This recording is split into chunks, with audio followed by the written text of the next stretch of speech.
오늘의 역사 속의 사랑은 그녀의 웃음을 보기 위해 나라를 말아먹은 주나라 유왕과 문제적 그녀 포사 이야기입니다. 포사는 중국 서주의 마지막 왕인 유왕의 애첩으로 유왕은 그녀를 웃기려고 거짓 봉화를 올려 군사와 제후들을 놀라게 하였다고 합니다. 유왕은 주나라 제12대 왕인데 함락과 주색에 빠져 정사를 돌보지 않았고 견융족의 침공으로 여상깃을 살해되었습니다. 주나라는 지금으로부터 3000년 전인 기원전 1026년부터 790년간 존재했던 국가로 당시 지구상의 국가라고 할 수 있는 곳은 메소포타미아 지역과 중국 주나라 단 두 군데에 불과했습니다. 주나라는 첫 수도인 호경에 도읍했던 서주와 견융족에게 유왕이 살해당하고 나급으로 천도했던 동주로 나뉘는데 동주 시대는 명목상의 왕실로 제후국 통솔 능력을 완전히 상실했었습니다. 포사는 포국의 여인인데 하 왕조가 쇠락했을 때 두 마리의 용이 나타나서 자신들은 포국의 두 군주라고 했습니다. 하나라 임금이 점을 치는데 용의 침을 얻어 간직해야 길하다는 정궤가 나오자 재물을 차려 용에게 기원하자 용은 타액을 남기고 사라졌습니다.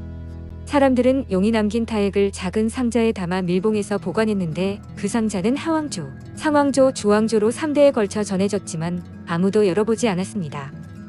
그런데 주왕조의 여왕 말년에 그 상자를 열어보았는데 용의 거품이 나왔고 고약한 악취는 가시지 않았습니다. 이에 더러운 것에는 지저분한 것으로 대항하는 것이라며 월경하는 여인들을 발가벗겨 소리 지르게 하였는데 생리 중인 궁녀가 500명이 넘었다고 전해집니다. 그 후궁에게는 67살 난 어린 계집종이 있었는데 우연히 그 도마뱀과 마주쳤고 그 계집종은 성장해 남편도 없는 수처녀의 몸으로 아이를 낳고 두려워 아이를 내다 버리게 됩니다. 여왕이 죽자 그의 아들이 봉화정을 끝내고 왕이 되는데 그가 성왕으로 제후들을 구슬리며 나라를 잘 다스려 흔하게 만든 인물입니다. 그때 소녀들이 이상한 동요를 불렀는데 선왕이 그 동요를 듣게 됩니다. 산뽕나무로 만든 활과 기목으로 만든 활통, 주왕조는 이것 때문에 망하리라. 마침 산뽕나무 활과 기목으로 만든 전통을 팔러 다니는 행상인 부부가 나타났고 서왕은 그 부부를 죽이라고 명령을 내렸습니다. 이 부부는 도망치다 후궁의 계집종이 내다버린 여자아이를 발견했는데 우는 어린아이의 울음소리가 애처로워 데려다 키웠고 두 부부는 포국으로 피신했습니다.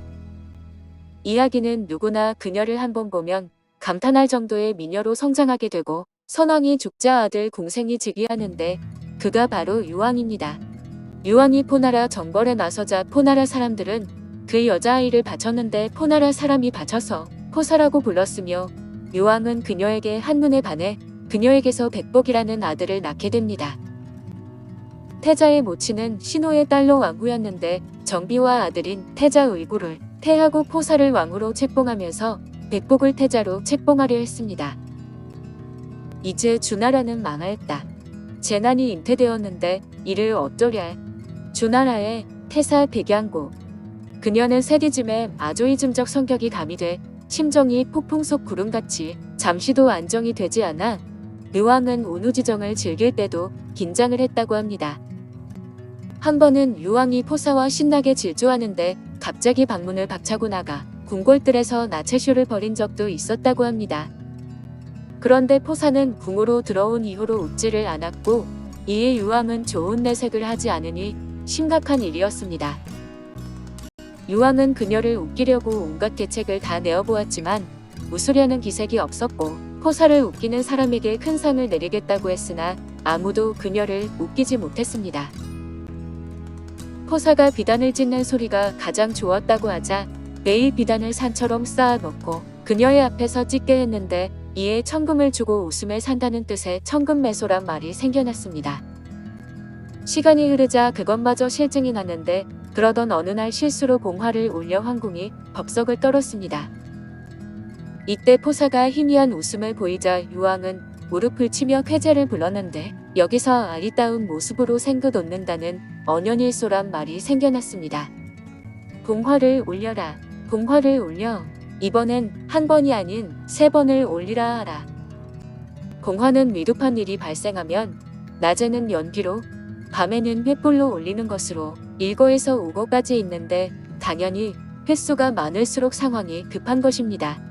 유왕이 봉화를 3번 올리라고 한 것은 한두 번의 해프닝으로 포사의 석양에 벚꽃처럼 활짝 웃는 웃음을 볼 수 없기 때문이었습니다. 유왕은 포사가 웃자 이를 보기 위해 계속 봉화를 올렸고 제후들은 유왕을 더 이상 믿지 않게 되어 봉화가 올라가도 제후들은 오지 않게 되었습니다. 또한 자신의 말을 잘 듣는 간신 곽석보를 병으로 임명하여서 정사를 주관하게 해서 주나라 백성들은 불만이 가득했습니다.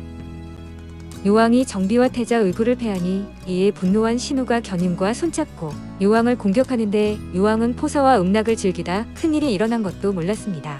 나중에 봉화를 올려 군사 동원령을 내렸으나 구원병은 단 한 사람도 오지 않았고 요왕과 백복은 견융의 칼에 여산 아래에서 살해되게 됩니다. 공자가 그리 동경에 맞지 않았던 주나라는 이렇게 한 여인을 웃기다가 망했고 제후들은 태자 의구를 옹립하니 그가 바로 평왕으로 평왕은 즉위 후 도읍을 나급으로 옮겼습니다.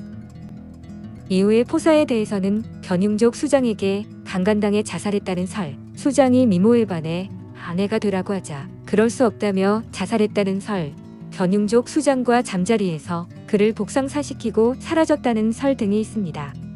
소설 열국지는 견융족 족장에게 붙잡힌 후 자살했다는 설을 채택했고 TV 천일야사에서는 신우가 유왕을 협박하자 목숨을 부지하고자 유왕이 포사를 내놓아 기방에 팔려간 것으로 묘사되어 있습니다. 포사가 웃는 것을 좋아하지 않자 유왕은 그녀 한 사람의 웃음을 위하여 천하 백성들이 다시는 웃지 못하게 하려고 하다가 결국에 서주는 망하였다. 사마천의 사기. 중국 드라마 미월전에서도 포사에 대해 언급되는데 철부성성, 철부경성이라는 말이 나옵니다. 현명한 남자는 나라를 흥하게 하고 영리한 여자는 나라를 망하게 한다는 이야기인데 요왕이 포사를 총애해 태자를 폐위하고 포사의 자식을 태자로 세운 이를 말합니다. 요즘 같으면 택도 없는 소리이지만 기원전의 이야기니까 납득이 가기도 하는 말입니다. 무튼 포사는 아무런 죄가 없다의 한 표입니다. 포사가 거짓 봉화를 올리라고 요구한 적은 어디에도 없으니까 말이죠. 인생을 살아가는 데는 오직 두 가지 방법밖에 없다. 하나는 아무것도 기적이 아닌 것처럼 사는 것이고 다른 하나는 모든 것이 기적인 것처럼 사는 것이다. 알베르트 아인슈타인